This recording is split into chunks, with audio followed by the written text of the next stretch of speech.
వర్తనం ద్రోణి ప్రభావంతో రాబోయే 3 రోజులు ఏపీలోని వివిధ ప్రాంతాల్లో వర్షాలు పడతాయి. పిడుగులతో కూడిన వర్షాలు కురిసే అవకాశం ఉందని అమరావతి వాతావరణ కేంద్రం వెల్లడించింది. గంటకు గరిష్టంగా 50 కిలోమీటర్ల వేగంతో ఈదురుగాలులు వీయొచ్చని తెలిపింది. ఇవాళ ఏపీ వ్యాప్తంగా తేలికపాటి నుంచి ఓ మోస్తరు వర్షాలు కురవచ్చని విపత్తుల నిర్వహణ సంస్థ తెలిపింది. రేపు శ్రీకాకుళం, విజయనగరం, పార్వతీపురం, మన్యం, అల్లూరు సీతారామరాజు, పోలవరం, విశాఖపట్నం, అనకాపల్లి, కాకినాడ, గుంటూరు, బాపట్ల, పల్నాడు, మార్కాపురం, ప్రకాశం జిల్లాల్లో అక్కడక్కడ తేలికపాటి నుంచి ఓ మోస్తరు వర్షాలు కురిసే ఛాన్స్ ఉంది. ఈ నేపథ్యంలో రైతులంతా అప్రమత్తంగా ఉండి తగిన చర్యలు తీసుకోవాలని సూచించారు. ఉరుములతో కూడిన వర్షాలు పడే సమయంలో చెట్ల కింద పొలాల్లో ఉండరాదన్నారు అధికారులు.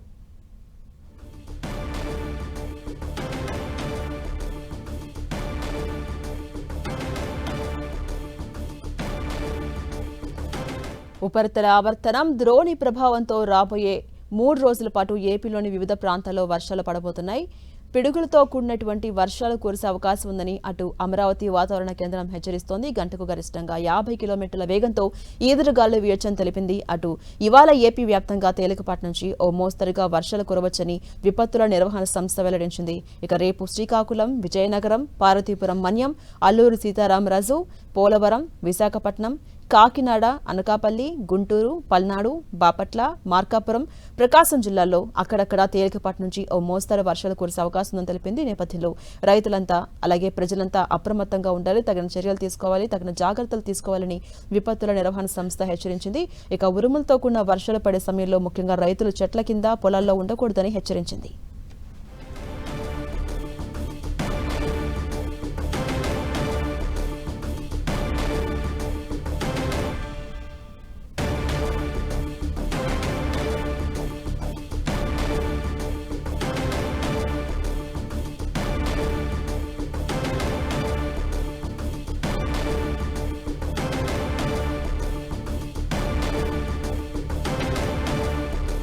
ఇక అప్డేట్స్ మా ప్రతినిధి విక్రమ్ అందిస్తారు. విక్రమ్, మనం చూస్తున్నాం ఉపరితల ఆవర్తనం ద్రోణి ప్రభావంతో ఏపీ, తెలంగాణతో పాటు పలు జిల్లాల్లో వర్షాలు కురిసే అవకాశం ఉందని ఇప్పటికే వాతావరణ శాఖ హెచ్చరించింది. ముఖ్యంగా ఏపీ వ్యాప్తంగా ఇవాళ తేలికపాటి నుంచి మోస్తరు వర్షాలు కురవచ్చు, తగిన జాగ్రత్తలు తీసుకోవాలని ప్రజలకు, రైతులకు హెచ్చరికలు జారీ చేస్తోంది వాతావరణ శాఖ. ఎలా చూడాలి, అప్డేట్స్ ఏంటి? వాతావరణంలో నెలకొన్నటువంటి అనూహ్యమైన పరిణామాల కారణంగా ఇటీవల ఈ అకాల వర్షాలు తెలుగు రాష్ట్రాల్లో విస్తారంగా కూడా కురుస్తున్న పరిస్థితులను మనం చూసాం. గతంలో ఎన్నడూ లేని విధంగా వడగళ్లతో కూడినటువంటి వర్షాలు ఇప్పుడు ఈ మార్చి నెలలో కురుస్తుండడాన్ని వాతావరణ నిపుణులు కూడా విశ్లేషిస్తూ ఉన్నారు.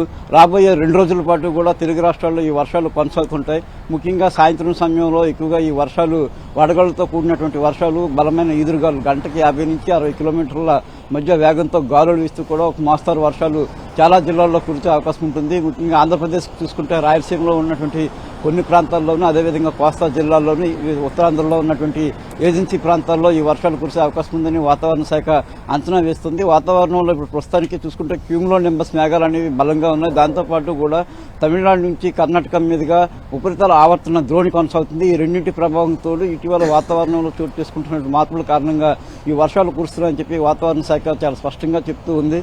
అయితే ఇప్పుడు ఈ కురుస్తున్నటువంటి ఈ అకాల వర్షాల కారణంగా చాలా పంట నష్టం జరిగే అవకాశం ఉందని వాతావరణ శాఖ అలర్ట్ జారీ చేస్తూ ఉంది. దాదాపు తెలంగాణలో ఉన్నటువంటి 6 జిల్లాలకు రెడ్ అలర్ట్ ప్రకటించింది. గంటకు 50 నుంచి 60 కిలోమీటర్ల వేగంతో దక్షిణ తెలంగాణలో ఈ వర్షాలు విస్తారంగా కురుస్తాయి. అదేవిధంగా ఆంధ్రప్రదేశ్లో కూడా రాయలసీమ, కోస్తా జిల్లాల్లో బలమైనటువంటి ఈదురుగాల్లో నిన్న మొన్నటి నుంచి కూడా ఈ వడగళ్లతో కూడినటువంటి వర్షాలు కురుస్తున్న కారణంగా చాలా వరకు కూడా పంటలు దెబ్బతిన్నటువంటి పరిస్థితులను చూసాం. చాలా జిల్లాల్లో ఏదైతే ఉద్యాన పంటలు పెద్ద ఎత్తున నష్టపోయారు రైతులంతా కూడా. చెట్లు అన్ని కూడా పంటలు, అదేవిధంగా ముఖ్యంగా అరటి, మరికొన్ని జొన్న, కొన్ని పంటలన్నీ కూడా ఇప్పుడిప్పుడే రైతులకు చేతికొస్తున్న సమయంలో ఈ అకాల వర్షాలు చాలా దెబ్బతీసే అవకాశం ఉంది. ముఖ్యంగా మామిడి రైతులు కూడా చాలా నష్టపోయే పరిస్థితులు ఉన్న నేపథ్యంలో కొత్త జాగ్రత్తలు తీసుకోవాలని వాతావరణ శాఖ అంచనా వేస్తుంది. సాధారణంగా ఈ అకాల వర్షాలు కురుస్తున్నాయి. మామూలుగా అయితే కనుక ఈ సమయంలో ఎక్కువగా ఉష్ణోగ్రతలు నమోదవుతూ ఉండాలి. ఏదైతే ఋతుపవనాలు అనేవి ప్రవేశించిన తర్వాత ఈ సంవత్సరానికి సంబంధించి ఐఎండీ ముందస్తుగానే చాలా కీలకమైన అంచనా వేసింది. ఈ సంవత్సరం సాధారణ కంటే తక్కువ వర్షపాతం నమోదయ్యే అవకాశం ఉందని వాతావరణ శాఖ అంచనా వేస్తుంది. 96% నుంచి 102% మధ్య వర్షాలు కురిస్తే కనుక సాధారణ వర్షపాతంగా వాతావరణ శాఖ భావిస్తూ ఉంటుంది. అంతకంటే తక్కువ వర్షాలు నమోదయ్యే అవకాశం ఉంటుంది. దాంతోపాటు కూడా పగటిపూట ఉష్ణోగ్రతలు చాలా తీవ్రంగా ఉండే అవకాశం ఉంటుందని చెప్పి అంచనా వేస్తున్నారు. గత వారం రోజుల క్రితం కూడా తెలుగు రాష్ట్రాల్లో చూసుకుంటే చాలా ప్రాంతాల్లో రికార్డు స్థాయిలో పగటిపూట ఉష్ణోగ్రతలు నమోదయ్యాయి. చాలా ప్రాంతాల్లో వేసవిని అంటే ఏప్రిల్ మే నెలలో ఏ తరహాలో తీవ్ర స్థాయిలో ఎండలు ఉంటాయో అదే తరహా ఎండలు మార్చి నెల నుంచే ప్రారంభమైనటువంటి పరిస్థితులను మనం చూసాం. అదే రకంగా వేసవి కాలానికి ముందుగానే ఇప్పుడు ఈ పరిస్థితులను చూస్తున్నాం. అయితే అనూహ్యంగా కూడా ఈ క్యూములో నింబస్ మేఘాలు రావడం, ఉపరితల ఆవర్తనం ఏర్పడడం కారణంగా తెలుగు రాష్ట్రాల్లో ఒకసారిగా వాతావరణం చల్లబడింది. ఈ 2 రోజుల పాటు ఇవాళ రేపు ఈ వర్షాలు కొనసాగుతాయి. ఆ తర్వాత నుంచి చూసుకుంటే కనుక ఈ వర్షాలు కాస్త తగ్గుముఖం పట్టిన తర్వాత ఎండల తాలూకు తీవ్రత చాలా ప్రభావితంగా ఉంటుంది. రికార్డు స్థాయిలో ఉష్ణోగ్రతలు నమోదవుతాయి. ప్రజలంతా కూడా అప్రమత్తంగా ఉండాలి. ముఖ్యంగా చిన్నారులు, వృద్ధులు అంతా కూడా తగు జాగ్రత్తలు తీసుకోవాలని చెప్పి వాతావరణ శాఖ ముందస్తుగానే హెచ్చరికలు జారీ చేస్తుంది. Jhansi. Right, thank you Vikram.